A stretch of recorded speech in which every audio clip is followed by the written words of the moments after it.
So let's open today's event, NLHF The Wilderness Roadshow, Heritage and Accessibility, by welcoming our guest, Heather Brown. Hi, Heather. Hello. Hi, Marco. Heather is the Deputy CEO of Southwest-based charity Living Options Devon, which provide a range of support services, advice and information for disabled people and members of the deaf community.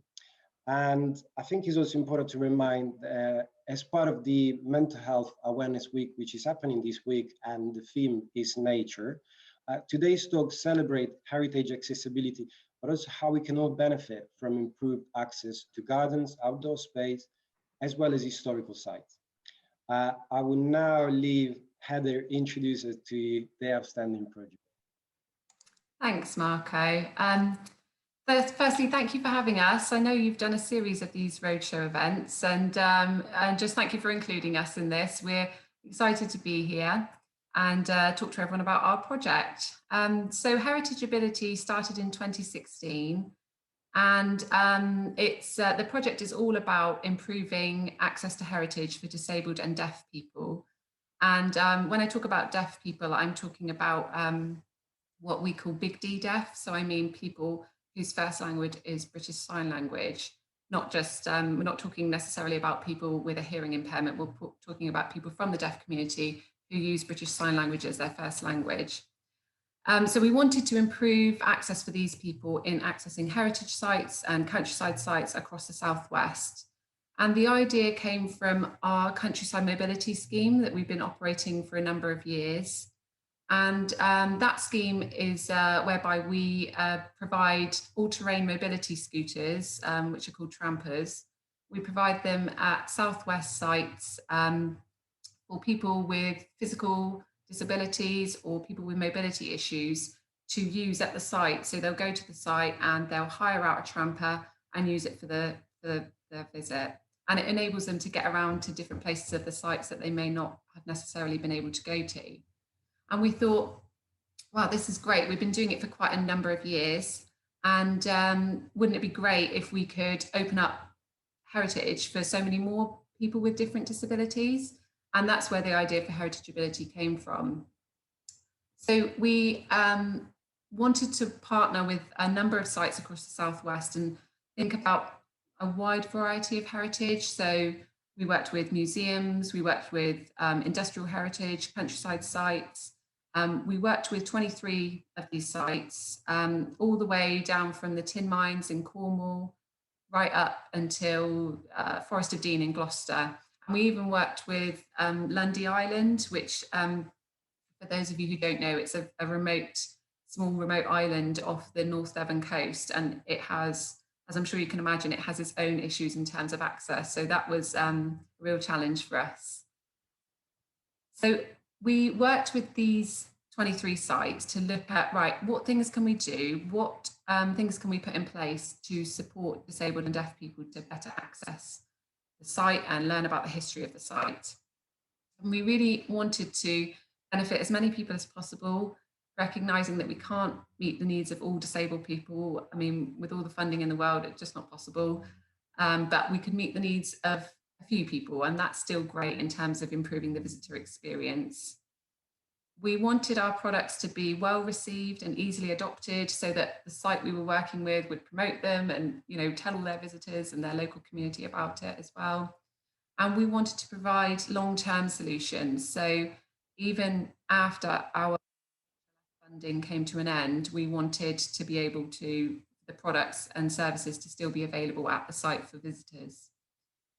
So to do this, we spent a long time. The first year of our work was in consultation with people with disabilities and with lived experience of deafness.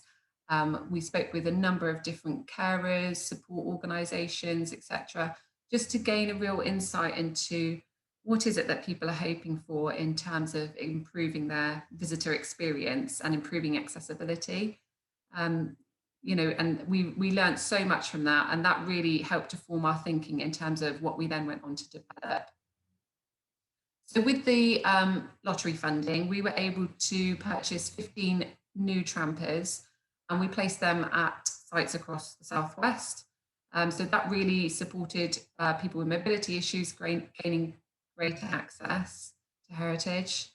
And the other group that we thought of was people with learning disabilities, and in particular because you maybe not necessarily associate them with wanting to engage with heritage in that way, but really we thought, you know, there are people with learning disabilities who access heritage all the time, and wouldn't it be great if we can prove how much they can learn from their experience of visiting a heritage site?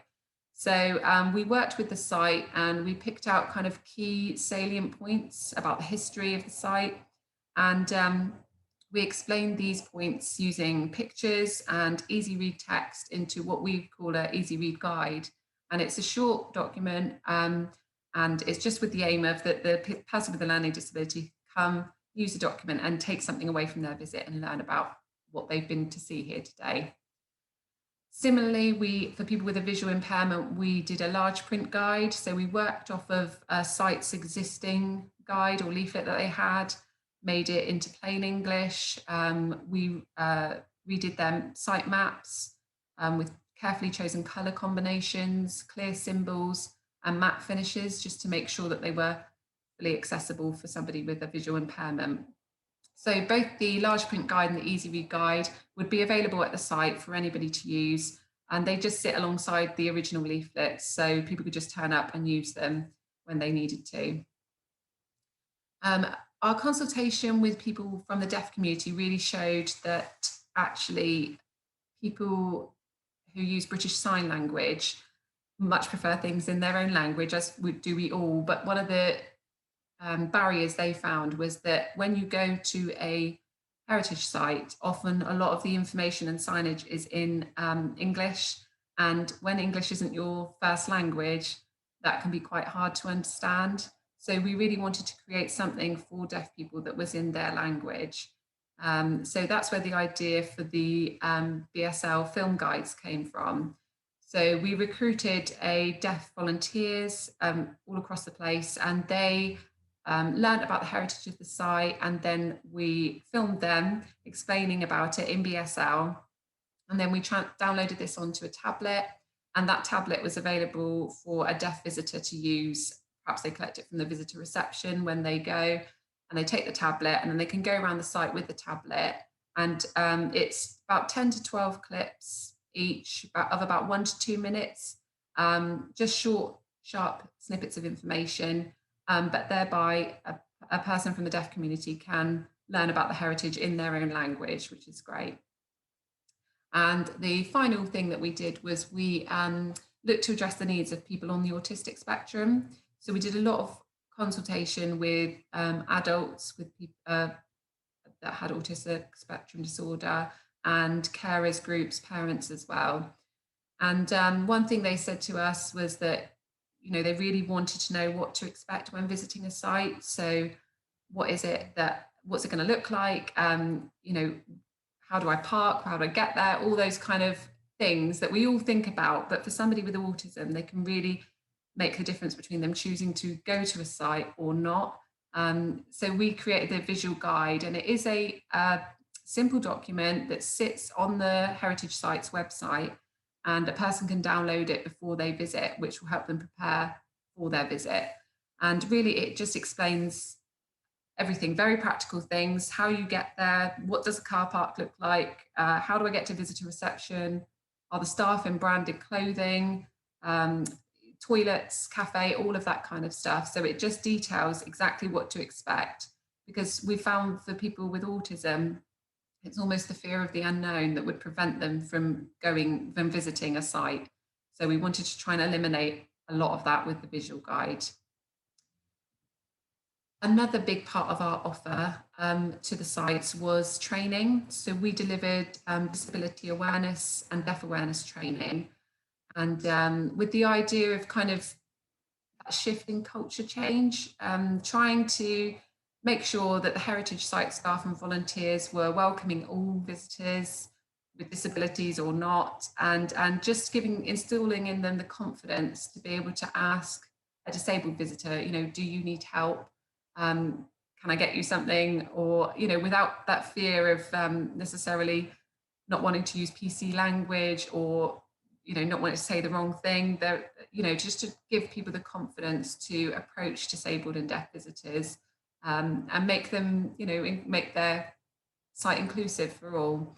So I think that went down really well, and that is something that we, we strongly advocate for in terms of awareness raising.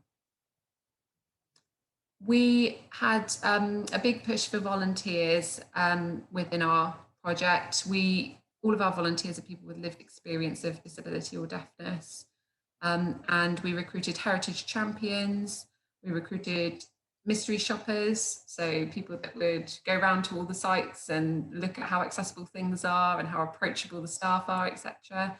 And we also formed user-led panels, so people with particular needs or accessibility needs formed panels, and they helped to shape our thinking and our development of the project all throughout. So they were really, really valuable.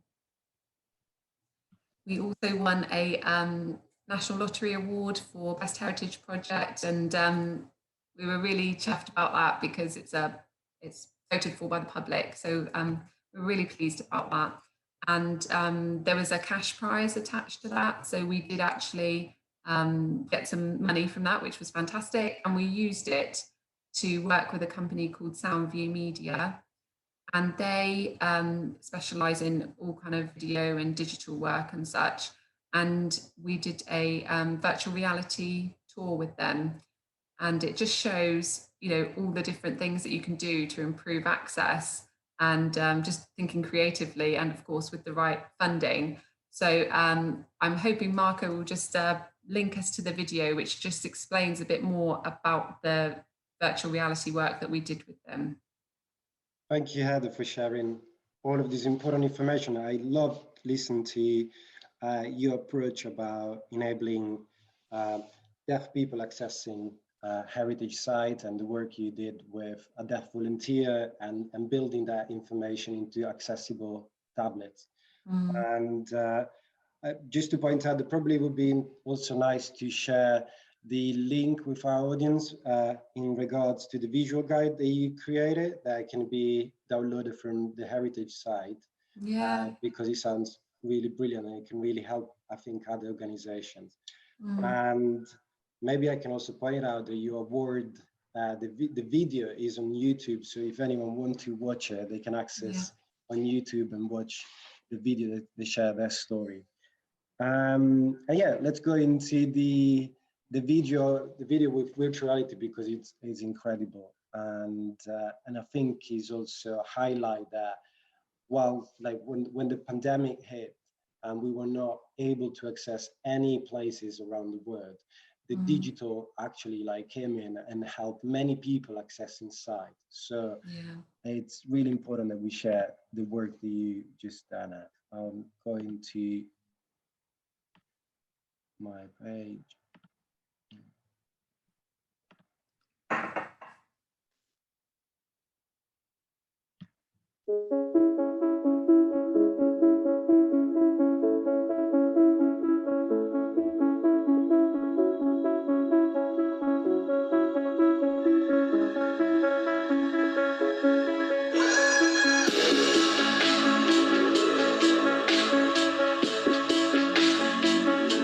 The Heritage Ability Project is a 3-year project funded by the National Lottery Heritage Fund, and we've been tasked with rolling out a range of accessible solutions to 20+ heritage sites in the southwest. Quite excitingly, we're using the 360 technology to create more accessible visual guides for visitors, so when they go and plan a visit, they can look online and immerse themselves in the site before they leave their home.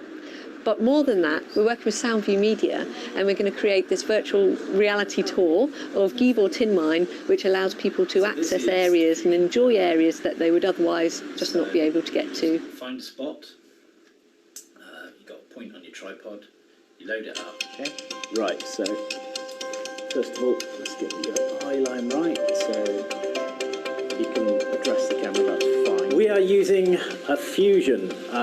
This is a product that GoPro make that gives you a full 360, and it also has ambisonic sound, so you can hear and you can see all the way around you. We have got a wire rule. It's a long wire with a cable and a caddy on it, and I can control it, so we can have the camera moving along, and we can control it really slowly. So that's the important thing with VR. You need to, if you're going to move, you need to move slow and steady. We're always looking for unique ways of trying to make parts of the site available to everyone. And this was a great opportunity to actually showcase parts like the underground, which is very difficult to access if you have any issues getting down there. And the mill as well, there's lots of steps, that's a difficult building. So both of those places, we needed to find ways of making them available, and this was a great opportunity to do that. And actually gives you views and experiences that you wouldn't get otherwise, you wouldn't get from just walking through the building. In the past, there's stuff we can offer, we can tell them to come and see the film, that gives them a bit of an understanding, but we've never really been able to say, you can experience our underground, you can experience the mill, until now. I've been to lots of different sites before, and you don't get to see as much as you want to quite often because it's not accessible, and that's quite frustrating when other people come back and tell you what they've seen, but you can't see it for yourself. But now with this VR film, you can see everything, and it's great really, because you feel like you're in the rooms. It's not like being on TV screen, it's like you're actually in the mine. I think what we really need to understand here is the barriers to access that these two great people face every single day. Oh, it's been a fabulous journey. I mean, we had the idea ages ago, but we didn't have the opportunity to do it. So when a little bit of money came along, we knew we had the chance. And I think we really landed on our feet with Finding Soundview Media. They've been amazing. And so we've worked with them, and we've got exactly what we wanted. And Viva is the best place to showcase the work. We've come a long way with this piece of product. This bit of technology has been really useful to show what it can do, but we can do more. There are more sites that can be accessed in this way, and there are more uses for this technology as well.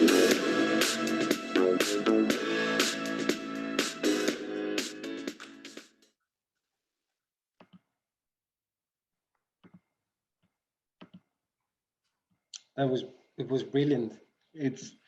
I think it's so unique how the digital can actually. I love when one of the users was saying it's in my mind, so I can really feel part of going through their caves and enjoying the site.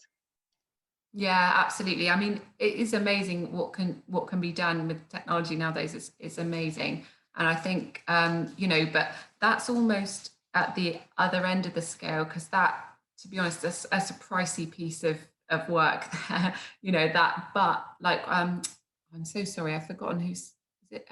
Somebody said in the chat, sorry. Shivani said, even just making small changes, we were just saying, just making small changes can make such a huge difference. And I think, isn't that incredible, that you can go from one extreme to the other. Something so simple as putting your access statement, for example, on your website more broadly can make such a huge difference to somebody visiting or not. Yeah, absolutely. I think we can really learn a lot from today's conversation, with just like a couple of tips, putting in the right direction can really help like a broader community to engage with your site, with your cultural venues. And alongside that, it also mentioned that in the video, the Heritage Fund gave you the opportunity to work with the Southwest.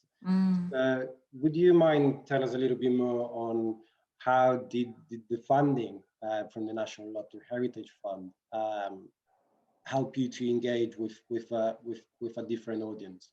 Yeah, I mean, absolutely. I think before Heritage Ability, our organisation, to be honest, was quite focused on people with physical disabilities, and not through any fault of our own. I think our founder, for example, is somebody who's very severely physically disabled, and so our work was always driven that way. But when we got the funding from HLF, it really opened up our eyes to how we could engage with different groups. So we did, as you'll know, Marco, you have to do so much consultation with these things, which is great because you're speaking with different groups and you're engaging with your local community and communities elsewhere. And for me, as basically a hearing person, I'd engaged with the deaf community. I work with deaf colleagues, but I engaged with deaf community in a different way by really going into their deaf clubs and chatting with them over coffee and things like that. And it just makes such a difference to speak to people with actual lived experience and hear what they want. And people, like I said, that you wouldn't necessarily associate with accessing heritage, people with learning disabilities or people with autism. You might not think to market things towards them, but why not? Because, they want to know about heritage as much as everybody else. I mean, I think it's a fifth of the population has a disability. So why not be inclusive to all, kind of thing? Yeah, no, it sounds absolutely brilliant. And it really facilitates like culture, institution, and organization, heritage side to broaden the audience. And not focusing primarily on the direct audience, and because we see now digital as a real potential, and your video, for example, tell us a lot on how we can engage with those who can't access the site, or perhaps on the other part of the world. What is your key learning from your project? Yeah, I mean, I think in terms of key learning, it was a 4-year project, so there was lots and lots of learning. But I think for us, evaluation is key. Getting that right from the get-go. We commissioned an external evaluator, an organisation called Heritage Insider, who are brilliant at all things like that. And they worked with us from the get-go. And there you really find out what works, what doesn't work. We spent the first year trialling different products. For example, we thought, people with autism, this was very early days, by the way, we thought, we'll host autism-friendly events. You see shops do autism hour or cinemas do autism-friendly screenings and things like that. So we thought, we'd do an autism-friendly event. But we quite quickly realised that is not what people with autism wanted at all. They really didn't want anything that segregated them. They just wanted to be included like everybody else. And there was just so much learning in terms of that.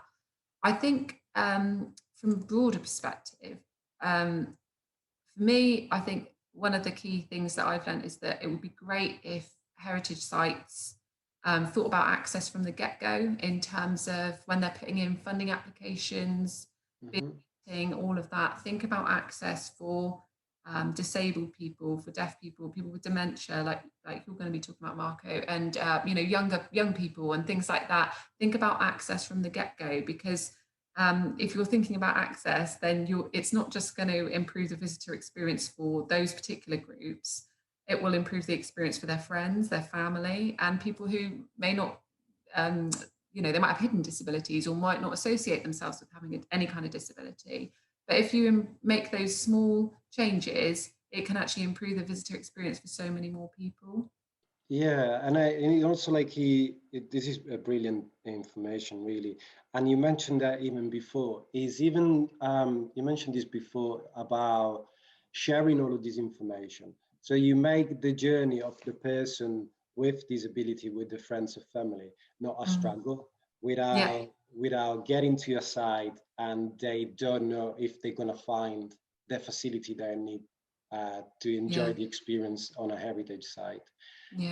So you said the project lasted 4 years, so definitely a lot of learning. And so what happened next?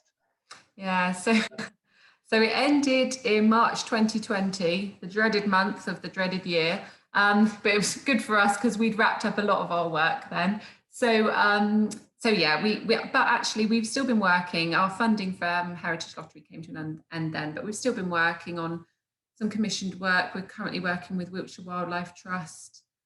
We worked with the Global Geopark here in Torbay to do a bunch of visual guides for them, because coming out of lockdown, the several lockdowns we've had, but people, as you may have found, that maybe nervous about going outside again.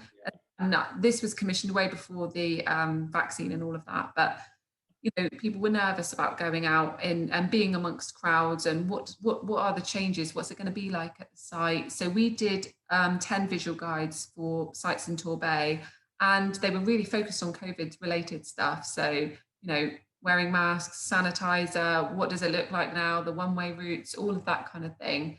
So we are still doing commission pieces of work. I'm hoping to put in another grant application soon. So watch this space. No, that is I completely understand when you say the struggle of coming out from a lockdown, and when it comes to the, for example, to the wilderness project, we focus a lot of our study, of our activities and monitoring on the residents, and we could experience the same struggle. The wilderness is stuck behind the care home. But it was really important for us also to monitor the well-being on our volunteers and to understand how our green spaces could actually really benefit the well-being of the volunteers working in a green space, socializing, and that was really important for the project. Especially over the last year, where green space outdoors has sometimes been, that's all people have ever had. So it's so important for well-being. Yeah. Which is, it ties perfectly with the story of the wilderness, because fantastic. Because the garden was created more than 100 years ago, and when William Wilkes, the creator of the Wilderness Garden, designed the garden, he made the space accessible to the local community, and so that people could benefit from it. And this garden is more than 100 years old. It was created between 1904 and 1923 in Shirley, Croydon, here in this area of Croydon. And it was originally the Shirley Common. And Wilkes really worked passionately to enhance the land with plants that would embellish the landscape rather than imprint any one style. And so we can still find some of the original plants that were part of the Shirley Common. And but then the story changed a little bit, because when Wilkes retired from his role as a gardener, he left everything to his companion, Frank Rendell, as long as he remained unmarried. But he wasn't able to continue to afford to live at the wilderness. So he had to, so the wilderness, the house was marketed and then bought by George Lewin, who was former mayor of Croydon. And since then, the wilderness passed through. He donated the wilderness to the Methodist Home for the Aged, and then in later 1985, there was a new proposal to extend the whole Grange, and this raised some concern about the water table within the garden, and so there was a fantastic resident that when this proposal came through, she put her heart and soul in preserving the wilderness. Her name was Lucy Rogers, and she brought together a local interest group set up by Deirdre Clennett. And basically this group really worked passionately to get the wilderness designated as a site of metropolitan importance, which was granted by the London Ecological Unit in 1988, and the Bog Garden, which is now recognized as a site of importance for nature and conservation. That was only possible thanks to Lucy Rogers' commitment. And what is really and then later in 2015, the first stage application from MHA to the Heritage Lottery Fund to preserve the heritage of the wilderness. And the history of the wilderness and those who contributed to its preservation, they're all reflected in the program of activities that we have put together not just to celebrate the heritage of the garden, but to keep up with the legacy of William Wilkes and his intention and ethos to open the garden to the local community. So we put in place a range of program of activities, whether they can support learning since young age, with workshop and cross-curriculum resources around Red Wilkes and the breeding of the Shirley poppy, which is quite a symbol for Croydon and the local community. Workshop around the unique nature of the garden and the changing face of whole range and social care. And another part, essential part of the project was to put together a team of volunteers that were co-leading on the oral history project.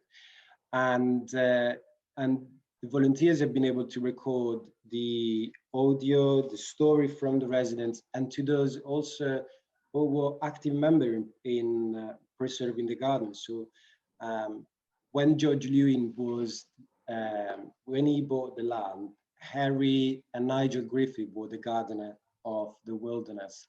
And so we've been able to find them and to record their stories. But also, we also, at the garden, we also commemorate the memory of some of the residents that we lost during the pandemic, and their voice still speaks really loud. And this is something that we want to keep going, that all the memories are preserved here at the wilderness, and people can visit, when they visit, they can listen to their stories. And then a major part of the conservation, a major part of the project is around the green care activities that we developed. They all take place through interaction with nature. And this is really just bring it back to the circumstances that we live in at the moment. Went through first lockdown and second lockdown. We enhance our connection with nature, and since we have piloted the green care activities, we have found that nature can be really beneficial to improve the physical and mental health of all the people, and especially those living with dementia. So we do indoor session, outdoor session, all taking place through engagement with nature. And so we monitor how the residents are coping psychologically, physically and socially. And so through recording all of this information, we have been able to build observation, quantitative as well information that can really help the whole MHA, the organization, to better understand the impact of such activities on all the people. And the results have been amazing. And I also got a video. I can share a video of a couple of things that one of the things that we started doing during the pandemic, and we could not reach the care home. We were working from home, so we were like, how we can support them and how can we still maintain connection with nature, even if behind the screen. And so I'm going to share with you the video that we started working on, which is an episode of Green Care with Marco.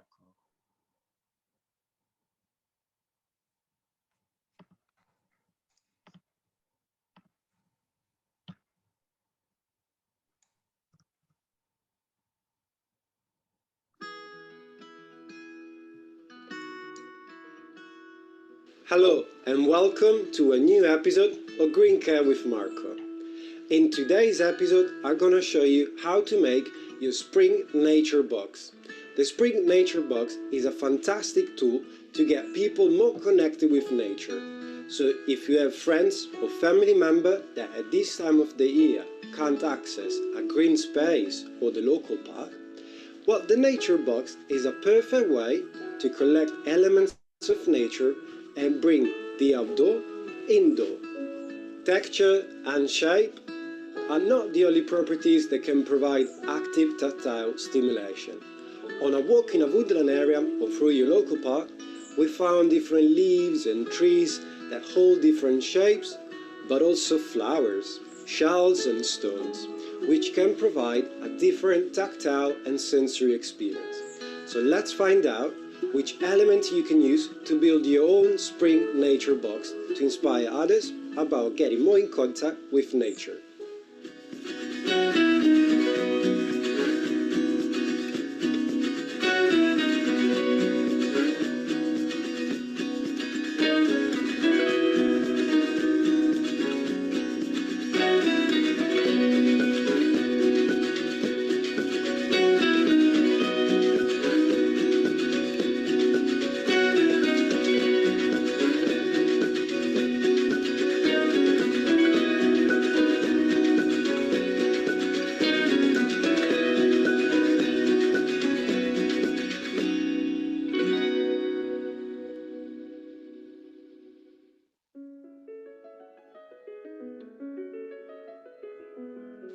Daffodil, for example, use their leaves to create energy, which is then used to create next year's flowers.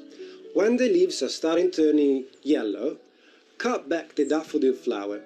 By doing this, you can dry the daffodils with the upside down technique and use it for your spring nature box. Now, let me show you how to do it. I'm gonna move this one slightly over here, and I got my daffodils here.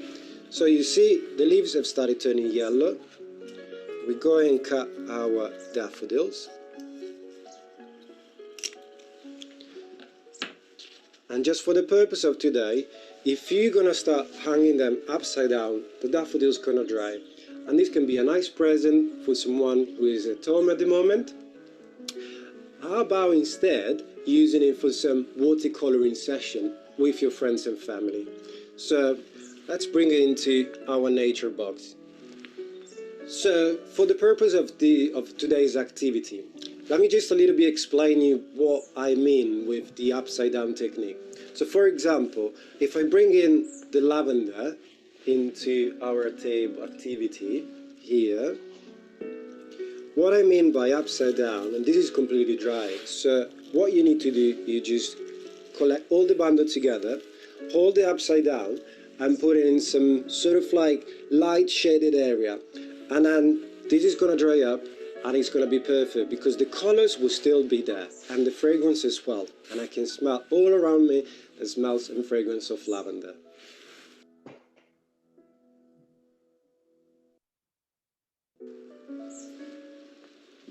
At this time of the year, you will find acorns everywhere. And if you're lucky enough, you will find acorns with a bit of roots production. So what you got to do, you got to stick your acorn in water, making sure it's nearly covered in water. And you will enjoy the beauty of a tree oak growing on your windowsill. So here with me, I got this bottle up, fill up with water. And what you got to do, you just stick your acorn here and then let the magic happen. Spring is the perfect time to go foraging and to be guided by the smell of fragrance like wild garlic flowers. It's a great idea because if you want to preserve that sort of like wild garlic taste, you can make many things. You can make a wild garlic pesto or a wild garlic salt that contains all this sort of like garlicky flavor. So let me show you what I got here for you today. I just collect this from the wilderness. This is also like a beautiful flower. And again, as I said before, by using the upside down technique, you can hold all the flavors and aromas. Oh, fantastic. And there we go.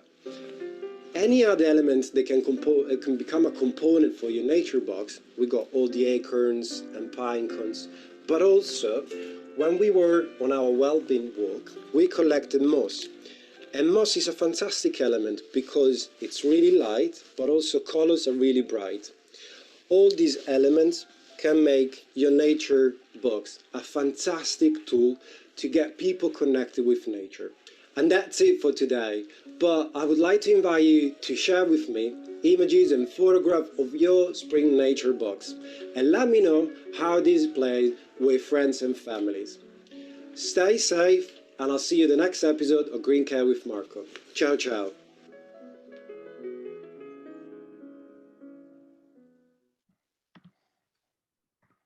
Oh, Marco, that was great. I've watched like so many times. Yeah, I bet you have. It's never nice watching yourself back on video. No, it's fantastic. I am not a gardener at all, and I've learned something. So great, that's fab.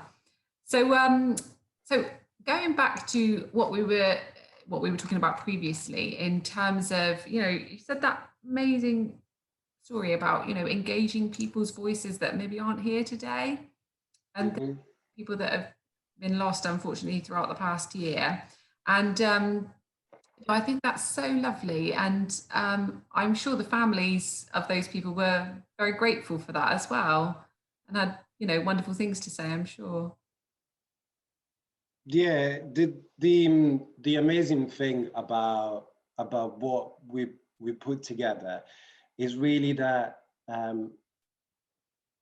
we created a lasting memory within the garden, and so the people that are engaging with us, I would say they also got another reason to come back. Yeah. And there's still, I've been working with many of the residents, and I do sometimes go into the wilderness and just play back some of the audio, and it brings the memory back, and it's just fantastic to hear that. And also they also share what the wilderness was like before the project started, and some of the flowers that the residents remember from the past, we've now been able to bring it back.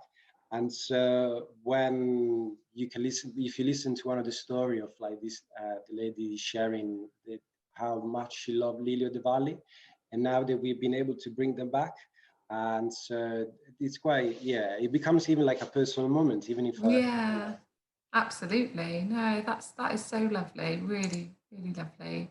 So thinking about engaging with different people and opening up the wilderness to so many more different people, how did the National Lottery funding help you to engage with different audiences?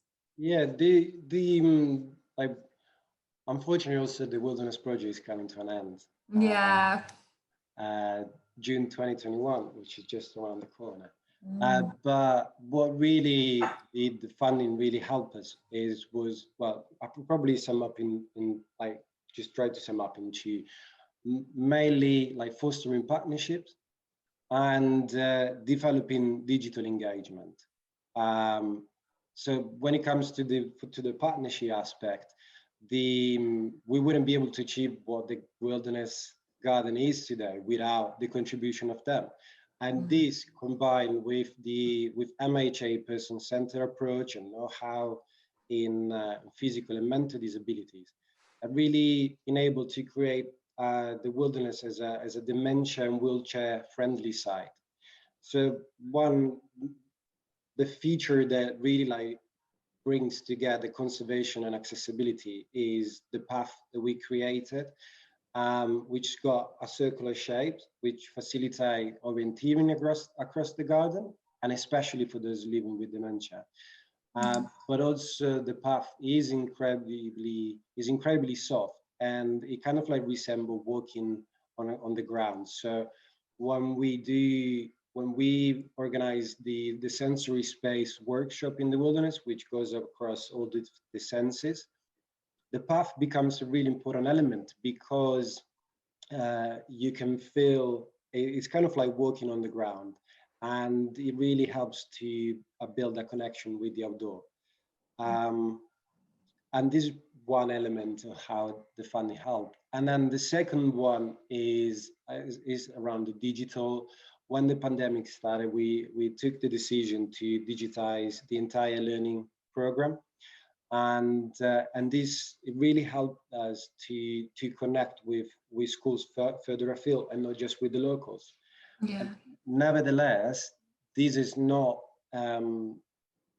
compromise our ability to deliver activities on site. In fact, just 1 week ago, we were able to welcome a few groups from local schools to do activities in the garden. And it was just amazing to have like pupils like running around the wilderness and learning from it. And it's something that I mentioned before, but it's important to reiterate, is as we were not able to access we were not able to engage with the residents at Holt Grange at the beginning of the pandemic. We put together resources for activity coordinators at Holt Grange, but then we actually started sharing across all MHA. So the Green Care newsletter, the Green Care with Marco, and the workplace platform that we're using at MHA to start sharing resources. Now we kind of like brought a lot of MHA and the communities, care homes, to initiating green care activities in their place. And so now you got regular groups who going on a well-being walk and collecting elements of nature to create activities.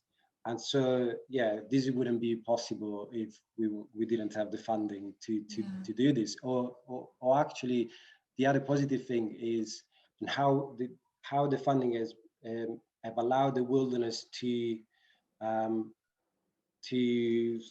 would I say, to deal with the current situation and to adapt our offer so we could answer to the challenge that was set up by the pandemic. Yeah, absolutely. And just going back to what you're saying about, you know, people creating their own groups and well-being walks and that's really the legacy of the project, isn't it? Because that will continue well past your funding, which is just amazing. So fantastic. So really, what do you think are your key learnings from the project so far? Obviously, you've probably yet to do your full evaluation, but yeah, absolutely, because so we will probably spend the summer building on all the observation, feedback, and evaluation to learn from the project. But there's something that we have learned throughout the delivery of the wilderness, and I think is definitely one of the outcomes of today, which is that you can really foster conservation and preservation whilst enhancing accessibility. Because what William Wilkes created was a significant horticultural landscape, and it was compared to that times where everyone was developing a Victorian garden style. He embraced the wild gardening ethos of a garden, and so what remains today, it's the bones of the planting and the landscape, but the landscape is still present. And this really allowed us to bring back to life the experimentation of Wilkes and work, but also the ethos of philosophy. I mentioned beginning that this was a garden for the locals, because Wilkes, he knew and he fostered the idea that the nature can heal and nature can bring joy. And so we created an accessible wild landscape that brings together the ethos, but also the contribution to nature and well-being by enhancing accessibility. In fact, as a caring organization, we place residents, their families, partners, and locals at the center of our consultation process. And so one of the next challenge that we got is we want to supply a transport, and we're thinking in something around like a rickshaw that can be used to take the residents, those who can't access the garden, perhaps those who don't want to, they can't leave their rooms, but also member of the public around the wilderness. So we will start the consultation with the residents and see what they think it would be better for us to put in place. Oh, I'm sure they'll be up for that, definitely. Absolutely. And it would be really interesting to find out what they're going to choose. Well, that sounds great. So other than that, what's next for the wilderness? It's quite a big question, because, so the funding is going to end in June quite soon. But the legacy of the wilderness is incredibly important, and we've learned so much. And we have spent last year in lockdown, not being able to deliver activities, and we just start coming out of it. So main thing at the moment is to really to get the message out, to tell the local community and the people in London that we are here, that we are an accessible garden, that we are a dementia and wheelchair friendly site. And so we started to organize tours to local communities.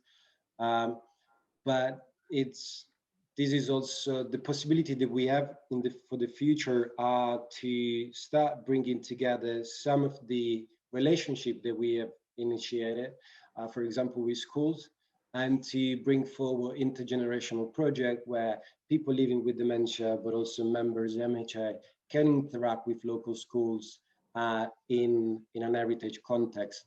And so, and also the MHA will provide, MHA's mission is to tackle loneliness in all the adults. And so the wilderness will become a center for a place for MHA where we can deliver engaging activities and to support the well-being of the community. So I think this is how I can sum up the future for the project for the wilderness. Exciting times indeed. Absolutely, yeah. Right, so we Marco, got. we haven't got that long left. Time flies. I haven't been able to look at some of the questions from the public, but it's. Should we go to Lydia, Marco, and just see if? Yeah, let me find Lydia and see what question Lydia has been able to collect for us. Thank you for all the comments, everyone. Sorry, we're trying to respond, and it's really interesting to hear where you're all from and where you're coming at it from. Am I doing the right thing or no? Oh, hello. I think I've been able to bring Lydia in. Okay. Hi, Lydia. Have you got any questions from? Hello. Hi. Really interesting. I really enjoyed it. Fantastic roadshow, really good talk. I know this is so lovely to be talking about the importance of nature during Mental Health Week as well, and how important it is to connect with it. Sorry if I missed, I don't think I could see all of the comments, but I think we've been answering questions as and when through the session. But I did have a couple of questions. How do you facilitate green space for people with dementia? Yeah, I think in a way, I think we can sum up this with, I'll try to sum up with four themes, which is about enabling connection, learning, informing, and also the space and place that you put together. So now, for example, then we're moving into a new phase. We started to bring in weekly walks with the residents, but also with their family members, and to bring green care activities into the wilderness. And so some of the green care activities, for example, are designed to promote the learning about the heritage of the wilderness. And this is another way that we think can facilitate the connection between a person living with dementia and their family members. We also provide tours to the staff, whole range, and so it really just like to build this connection. We also put in place accessible language services, so we consider things how readable the text are on our information panels, and also we took into account vision impairment with the provision of audio pen. And the wilderness, the landscape of the wilderness provides a feeling of safety, because wherever you walk through the garden, you can see the care homes, so that can really boost the confidence and security. And then the facility that we put in place are all accessible, and so they've been designed to welcome residents and members of the public with physical disability, whether it's like the toilet or even like the benches, because next to each bench you got enough space for the wheelchair, and so this can foster inclusivity. And yeah, so probably these are the major steps that we took to facilitate engagement between nature and the residents with dementia. Thank you for asking that. And I guess your nature box, which was, I really love that video. I guess that kind of helps when we couldn't all be together, and it helps you still connect, doesn't it? And yeah, that memory stimulus as well. Yeah, and also it's quite important when you can't access the outdoor, and so you try a way to bring nature inside, and it's a fantastic tool because it can really spark conversation, whether it's around textures, colors, shapes, smells and aroma. There's all different things that can stimulate our senses and yeah, enabling connection with someone living with dementia. Brilliant. The last question is probably for both of you. How has your projects adapted throughout COVID? Well, as I said, our funding for the lottery funding ended just before COVID hit, but we have still been working. And as I mentioned briefly, we've been working just in different ways. So engaging people in accessing their heritage, but not even necessarily disabled and deaf people that for whatever reason are feeling anxious about getting back out there again and have concerns and worries about accessing their heritage again for the obvious reasons. And as you know, we're talking about mental health awareness, and that has had this whole year has had such a huge impact on people's mental health, as well as obviously people's physical health as well. And I think for us, it's just been adapting our work so that we're kind of including that. So thinking about things differently. So the visual guide, which we had always assumed was aimed at people with autism, actually the 10 that we've just done are just aimed at everybody, because everybody is going to be benefiting from that, I think, because they will want to know, what's it going to be like when I go to a museum on Monday when they open up, and what's it going to look like? And I do want to go, but I'm nervous. And, you know, there was this study by UN's Guide that said that 54% of people who don't know what's available at a site won't go. And that's such a huge amount of people. So if sites can just put more information out there on what it's going to be like now, given the changes with COVID and such, I think that'd be a huge benefit to attracting visitors, not only from the disabled and deaf community, but all types of visitors. Yeah, it's incredible how just really small information can make a difference, and not making the journey to a facility a struggle. Absolutely. Yeah. The wilderness, yeah, like we did really, like, as the digital medium really help us to tackle some of the challenges that we were facing when we could not be on site. So the green care, for example, the digitization of green care really help us to connect also with the residents. So now they also got a regular appointment, and on a Thursday, an episode of Green Care with Markham comes up, and so they got all together in the living room to watch it. But this has also enabled us to reach out to other MHA care homes and communities, and to start sharing what we have learned in the last 2 years. And we recently had an MHA Roadshow where colleagues across the country come together, learn about more about MHA.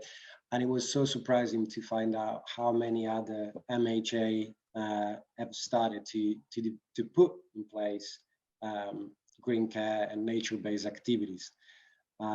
So that was our way to tackle some issues, from being able to deliver on site and not being able to do anymore. And now that things are getting back to normal, we're still doing it. And one of the things that we put in place, for example, to enable the residents to go back to that connection with nature, we put in place wildlife camera. And so we start sharing videos of wildlife to the residents and members of the public. And yeah, and it just really helped to build the confidence and to access the nature, to a nature environment as well again. Brilliant. We've got one more question. Have we got time for another question? Yeah, let's come up on the question and answer. Is that all right? Yeah, let's do that. Shivani asks, apologies if I've not pronounced that correct. What are some easy first steps an outdoor space or green visitor attraction can take to become more accessible with little or no funding? You've got any sort of top tips that somebody could do? That's a really interesting question, because like funding plays a major role in making an accessible space. I think probably just like reflecting on what Heather just said, just like the sort of like information that you put together that can really help to make a site accessible, and with alongside that, sharing information, for example, where the toilets are, where the starting point is, that can really facilitate the project, the accessibility. And I reckon also, just reflecting on the wilderness project, it's like the condition of the path, so how many people will be able to access it. And again, we can learn a lot from the video, the heritage ability, the virtual tour. So all this sort of like video content and digital media that can really help people get a connection, even if they can't access at the moment, but they can get there through video content. So I'll probably check this information. What do you? I think, I think from our perspective, it's not specific to a green space or outdoor space, it's just for any site. I think communication is key. So wherever you are, if you've got an accessibility statement on your website, don't let it be tucked away somewhere. Make sure it's really visible for somebody. And Lydia, as a website designer, should know this, you know. And you know, I think make sure it's visible as soon as somebody comes on your website. You know, loads of people, I'm sure all of us do, before we go somewhere, would have a look on the website to see what it's like, and communicate what you've got, put what you've got. You know, be proud of. You know, we've got even something as simple as we've got accessible parking bays. They're so important for a disabled person. And, you know, just make sure that people know roughly what to expect when they get there, and that there's no hidden surprises, I think. And yeah, just make sure communication is key. And that's kind of a small change you could make without even needing any funding necessarily. It also makes me think of one of the aspects that you shared when you develop language facility for deaf people, so you engage with deaf volunteers. And I think it can really help to enhance accessibility, working with the local community. When you have a group of passionate volunteers, that can really change the way that you experience a place and the way that you access it. So it really, I would probably say to engage, like we've got a bunch of volunteers that are just amazing, and the way they promote the wilderness and they make it like a really welcoming place. It, you know, at the end of the day, it's all about how you build on your experience and as a visitor. And yeah, volunteers play a major role in supporting an organization ethos and a mission. So yeah. Right. It's well, we can stay here, talk a little bit more.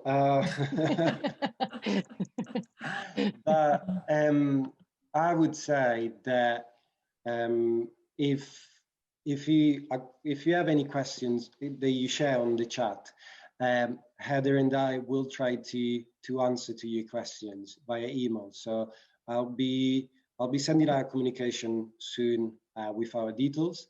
And if you want to engage with Heather, there will be the email available, so you can talk to her. But yeah, thank you so much for joining us today. Thank you so much, Heather, Lydia as well. Thank you for your help. Thank you. Thanks, Marco. No worries. Thanks everyone for attending as well. It was brilliant. Yeah, goodbye, and thank you so much for coming along. Thank you. Bye-bye.